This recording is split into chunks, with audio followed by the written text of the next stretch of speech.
Yoho, apa kabar nakama semuanya? Di sini kami ingin membahas sosok yang dikenal sebagai Yamato. Ya, sudah banyak perbincangan mengenai Yamato ini. Namun di sini kami ingin membahas dari sudut yang berbeda, yakni dari sudut konsep cerita.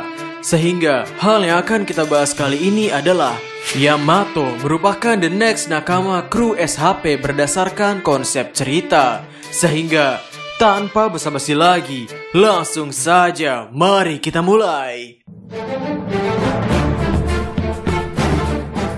Manga One Piece ini terkenal sekali dengan Eiichiro Oda yang suka mematahkan ekspektasi para fansnya.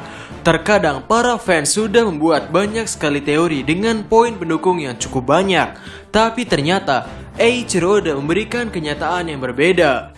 Seiring waktu berjalan, kami sempat menyadari bahwa meskipun banyak dari kita terkecoh oleh clue yang diberikan oleh Eiichiro Oda, Eiichiro Oda sendiri tidak bisa asal-asalan mematahkan teori para fansnya. Eiichiro Oda menulis cerita One Piece dengan struktur yang ada, sebagaimana kita pernah menebak tentang teori One Piece chapter terbaru, yang dimana kami biasanya membuat teori berdasarkan konsep umum. Nah, karakter Yamato sendiri sudah disebut-sebut untuk join ke dalam kru SHP. Banyak orang sudah membuat alasan kenapa Yamato harus bergabung, yakni mulai dari segi kekuatan, dari segi catatan Oden Kozuki, dari segi impian Yamato dan lain sebagainya. Dan kali ini kami ingin membicarakan Yamato dengan pengetahuan yang lebih dasar atau lebih dalam, yakni membandingkannya dengan karakter Brook, Arc Onigashima dan Arc Thriller Bark. Arc Thriller Bark adalah sebuah arc di mana Luffy bertemu dengan tengkorak hidup bernama Brook. Singkat cerita, Brook kehilangan bayangannya karena ulah si Chibukai bernama Gekko Moria. Brook tidak bisa keluar di bawah panasnya terik matahari karena ia akan terbakar. Luffy pun tertarik dengan pembicaraan soal Gekko Moria ini, dan nakama tahu kelanjutan petualangan Luffy dan krunya di Pulau Thriller Bark waktu itu. Ada banyak poin besar yang bisa kita kaitkan antara Onigashima dengan Thriller Bark, seperti antara Kaido dan Oars, lalu antara Ryuma, Susui, Zoro dan Wano Kuni. Kemudian ada lagi Sanji yang super saiyan di mana apinya dari merah berubah jadi biru, yang mungkin di arc Onigashima atau arc Wano Kuni ini akan terjadi power up api milik Sanji.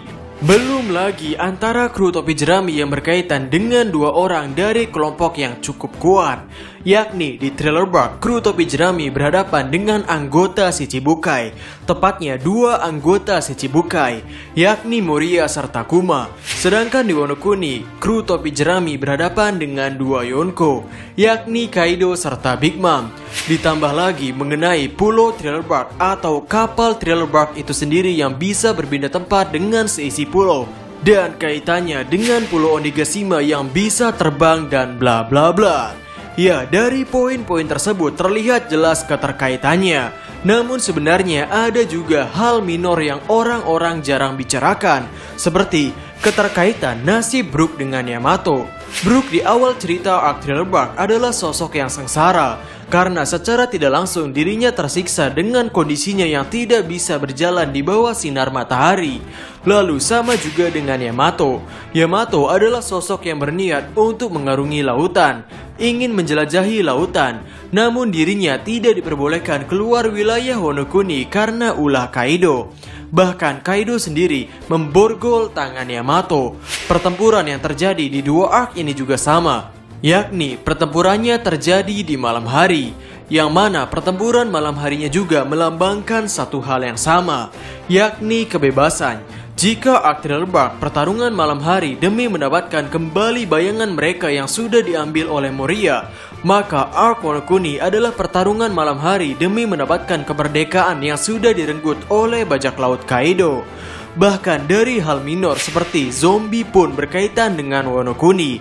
Di awal cerita Thriller Bark, kita mengenal zombie-zombie yang bangkit dari tanah, yang mungkin jika Wano Kuninya adalah zombie es. Lalu ada juga zombie milik pasukan Perona, yang mana zombie di pasukan Perona ini berbentuk hewan yang agak abstrak, seperti kanguru bertubuh zebra dan lain sebagainya.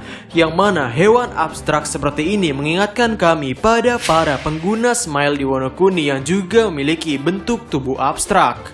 Brook sendiri pernah bertemu dengan sosok yang kru topi jerami pernah temui, yakni Labun. Bahkan sebelum kru topi jerami menemui Labun, Brook sudah pernah bertemu dengan Labun itu sendiri. Nah, dalam kasus Yamato yang bertemu dengan Portgas DS juga sama. Sebelum kru topi jerami sekarang bertemu dengan Portgas DS, Yamato sudah bertemu dengan S terlebih dahulu. Nah, dari paralel karakter maupun paralel antar arc ini menyimpulkan bahwa sepertinya akan ada penambahan anggota baru di kru topi jerami setelah perang Onigashima. Yang kemungkinan besar itu adalah Yamato. Karena di arc Thriller Bark setelah perang selesai, setelah Brook kembali mendapatkan bayangannya, mendapat kembali kebebasannya, Brook join ke dalam kru topi jerami. Dan mungkin Yamato juga sepertinya akan sama. Setelah Kaido dan Big Mom dikalahkan, setelah Yamato akhirnya bisa bebas pergi mengarungi lautan, Yamato akan join ke dalam kru topi jerami. Bahkan sebelum Luffy minta izin ke ayah Yamato untuk mengajak putrinya ke lautan, Yamato sudah bilang pada ayahanda bahwa dirinya akan pergi ke lautan bersama Monkey D. Luffy. Namun sebelum hal itu terjadi, dirinya perlu menendang Kaido keluar dari Wano Kuni terlebih dahulu. Hoho! Pengetahuan Yamato dan Oden Kozuki. Mungkin sekarang banyak dari kita berpikir bahwa rasanya agak aneh jika orang yang sudah mengetahui banyak hal tentang dunia ini, orang yang sudah membaca jurnal Oden Kozuki join ke dalam kru topi jerami. Karena Luffy sendiri di arc Sabaody seperti menolak untuk mengetahui apakah One Piece itu nyata atau tidak. Mudahnya Luffy adalah sosok yang tidak ingin terkena spoiler. Dan jika dari segi karakter Brook juga seharusnya memiliki banyak pengetahuan tentang dunia ini. Ya, setidaknya hal umum tentang dunia bajak laut atau sebagainya. Namun ketika arc Sabaody Rayleigh membicarakan soal Roger itu, respon Brook waktu itu hanyalah ia teringat bahwa ada rookie yang bernama Roger. Brook tidak banyak membicarakan pengetahuan yang ia sudah ketahui. Oh ya, bagi yang tidak tahu, Brook ini berusia 90 tahun. Dan mungkin jika Yamato join ke dalam kru topi jerami, ia akan disetting sama seperti Brook. Cara Luffy membebaskan calon krunya. Terdapat sedikit konsep bagaimana Luffy bisa mendapatkan salah satu krunya, yang mana semuanya berkaitan dengan kebebasan. Di awal cerita, Zoro akan dieksekusi mati, yang kemudian Luffy membebaskannya. Lalu ada Nami terjerat dengan sosok Arlong. Luffy pun turun tangan untuk masalah Arlong. Kemudian pertemuan pertama Luffy dengan Jinbei. Luffy serta Ivankov membebaskan Jinbei dari penjara Impel Down. Kemudian Luffy juga menyelamatkan pulau manusia ikan.